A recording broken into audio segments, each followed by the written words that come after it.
네, 이번 코너는 대표 해외 주식들의 일관 성과를 나타낸 순위를 살펴보는 시간이죠. 또한 가방에 대체 무슨 일이 있었는지 하나하나 짚어드릴 거고요. 저는 순위를 달린 남자 순달람 한종목입니다. 오늘도 S&P 500 기준 수익률 상위 5개부터 들이대보겠습니다.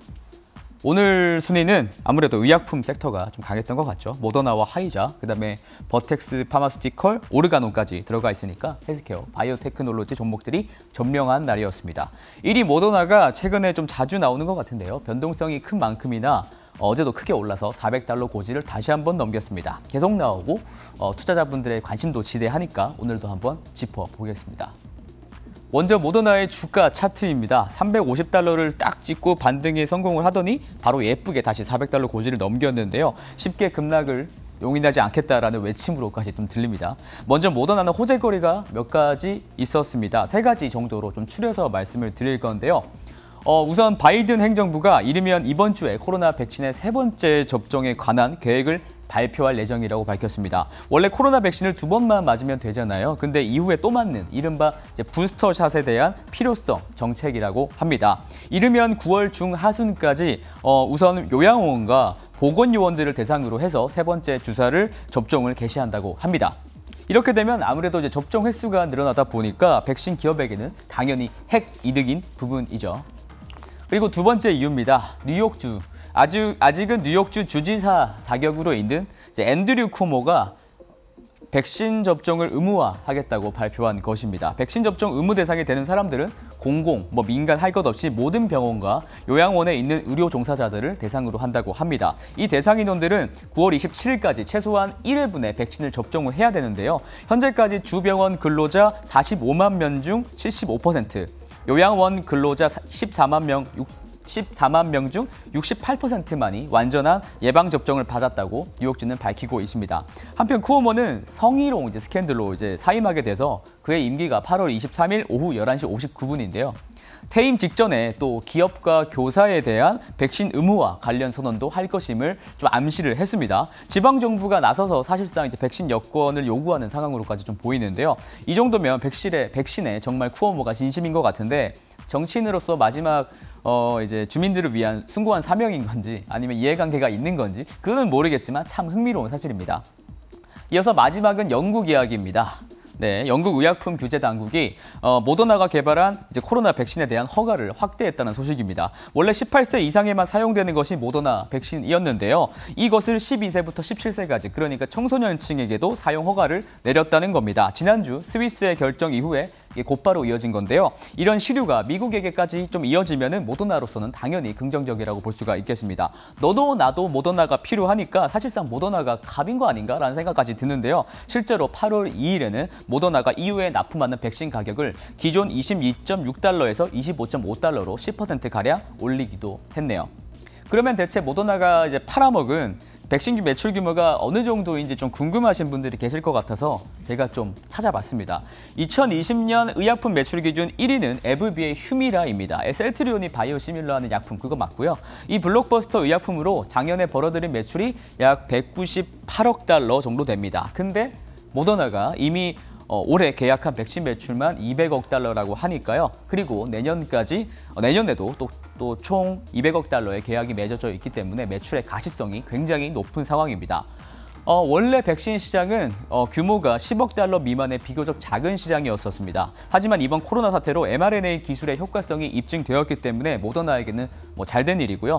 모더나가 가진 mRNA 기술이 각종 백신에 활용될 수 있기 때문에 코로나 이후에도 이렇게 모더나가 개발 중인 파이프라인이 또 많아서 장기적인 성장성이 좀 돋보인다고 볼 수가 있겠습니다. 실제로 모더나는 mRNA 기전을 활용해서 호흡기 세포융합 바이러스 백신을 제2의 수의권으로 꼽고 있는데 지난주 화요일에 FDA에서 패스트트랙 지정 허가를 내놓기도 했었고요. 또한 모더나는 독감 백신도 2023년에 내놓습니다. 또한 2개의 암 백신도 개발 중에 있다고 합니다. 모더나의 mRNA 성공 공식이 어디까지 이어질지 기추가 주목이 되네요. 순달랑과 함께 보시면 될 것 같습니다.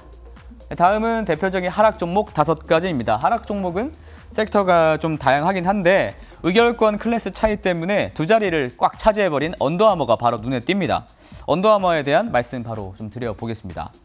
먼저 전일 새벽에 미국 7월 소매 판매 지표가 나왔는데 안 좋았죠. 예상보다 좀 큰 폭으로 떨어지면서 6월보다 1.1% 감소했던 건데요. 이에 따라서 리테일 관련 ETF인 XRT의 차트 모습을 보시면 이렇게 3% 가까운 하락을 보인 걸 확인할 수 있습니다. 언더아머도 이런 분위기를 좀 피해가지는 못했었고요. 뿐만 아니라 악재가 사실 하나 더 있었습니다. 뉴욕시죠. 아까는 뉴욕주였고 이번에는 뉴욕시인데요. 뉴욕시에서 레스토랑, 헬스장, 실내 공연장, 이제 박물관 등에 가려고 하면은 백신을 접종해야 된다면서 사실상 백신 여권을 도입한 최초의 미국 도시가 됐습니다. 이렇게 되면 백신 접종에 좀 거부감을 느끼는 사람들은 헬스장을 안 가게 될 거고, 헬스장을 안 가면 옷이나 신발이나 좀 덜 사게 되겠죠. 애슬레저 기업들에게는 좀 악재라고 볼 수가 있을 거고요. 이 때문인지 룰루레몬도 어제 조금 많이 하락했습니다. 한편 언더아머가 좀 사업 전환을 통해 가지고 좀 프로모션을 줄이고 프리미엄 제품을 좀 많이 확대를 하면서 수익 반등을 좀 지속하고 있는 점은 긍정적이라고 볼 수가 있겠습니다. 이것은 나이키와 좀 밸류에이션 비교를 좀 한 것인데요. 위쪽이 이제 밸류에이션, 밑에가 이제 총 매출 이익률인데 보라색이 언더아머거든요. 근데 나이키보다 총 매출 이익률이 더 몇 퍼센트 더 높죠. 그런데 밸류에이션은 더 현저하게 낮은 거를 볼 수가 있겠습니다. 이것 때문에 뭐 현저한 저평가다 이렇게 말씀하는 사람들도 많은데 둘 간의 이제 격차가 어디까지 좁혀질지 참 궁금하고요. 네, 지켜보시면 될 것 같습니다. 네, 이제 다음은 순달람의 이제 히든 코너고요. 네, 오늘은 이번 주 첫 번째 순달람이니까 이제 미래에셋증권 고객님들께서 선택하신 10종목 다 알려드리겠습니다. 여러분들의 선택은? 네, 모더나와 이제 화이자만이 빨갛게 지금 딱 자리를 하고 있고요. 그리고 친환경 전기차 ETF가 다수를 차지하고 있는 것을 볼 수가 있습니다. 그리고 빅테크 아마존 알파벳에 대한 고객님들의 사랑도 여전하고요. 그리고 이 차트에서 가장 특이한 종목은 바로 5위에 랭크되어 있는 소파이가 아닌가 싶습니다. 소파이는 신생 핀테크 회사로서 민간 학자금 대출에 조금 열을 올리고 있는 핀테크 회사입니다. 먼저 소파이의 주가 차트를 보시면 이게 스펙 상장을 했었는데 이제 스펙 상장 이후에 좀 지속적으로 하락을 하고 있습니다. 특히 저번 주에 이제 실적을 발표했었는데 실적 발표 이후에 급락을 이어나가고 있어서 개인적으로 좀 안타까운데요. 2분기 실적이 컨센서스를 하회했기 때문입니다. 요즘같이 실적 기대감이 높아진 상황에서 이렇게 EPS 미스가 나게 되면 가차가 없죠. 하지만 더욱이 좀 중요한 점은 당장의 실적보다는 3분기 가이던스까지 안 좋았다는 겁니다. 그런데 변명의 여지는 있었습니다.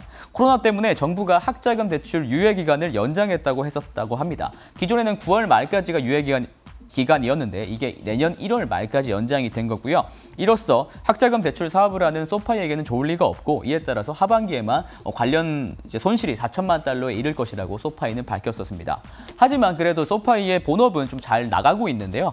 유저 숫자 증가율을 2분기에 또 한 번 113% 성장하면서 오히려 좀 성장률이 가속되고 있는 흐름입니다. 이에 따라서 이용자들이 지금 사용하는 상품 숫자도 매 분기 빠르게 늘고 있는데요. 왼쪽은 이제 대출 상품 계좌 숫자고 오른쪽은 금융 서비스 숫자인데 지금 이 소파의 고객들이 단순 대출 서비스만 많이 받는 게 아니라 이렇게 제품 교차 구매를 좀 많이 하고 있다는 게 긍정적인 내용으로 보실 수가 있습니다. 마지막입니다. 소파이는 이제 갈릴레오라고 불리는 핀테크 인프라 회사를 가지고 있는데요. 여타 이제 핀테크 업체들이 이제 사업을 개시하려고 하면은 결제 처리 플랫폼을 좀 사다 써야 됩니다. 근데 대부분의 신생 핀테크 업체들이 이 소파이 갈릴레오의 플랫폼을 사용하고 있다고 합니다. 이렇게 핀테크 기업들의 성장과 숫자가 늘어나면 늘어날수록 소파이에게는 이로운 구조라고 볼 수가 있겠는데요. 정부발 주가 급락에 장기 성장을 노린 저가 매수대가 그만큼 많이 유입이 된 것으로 해석을 할 수가 있습니다. 개인적으로는 저도 낮아진 주가를 보니까 군침이 싹 도는데 농담이고요. 그러면 저는 또 내일 또 달리겠습니다. 순달람이었습니다.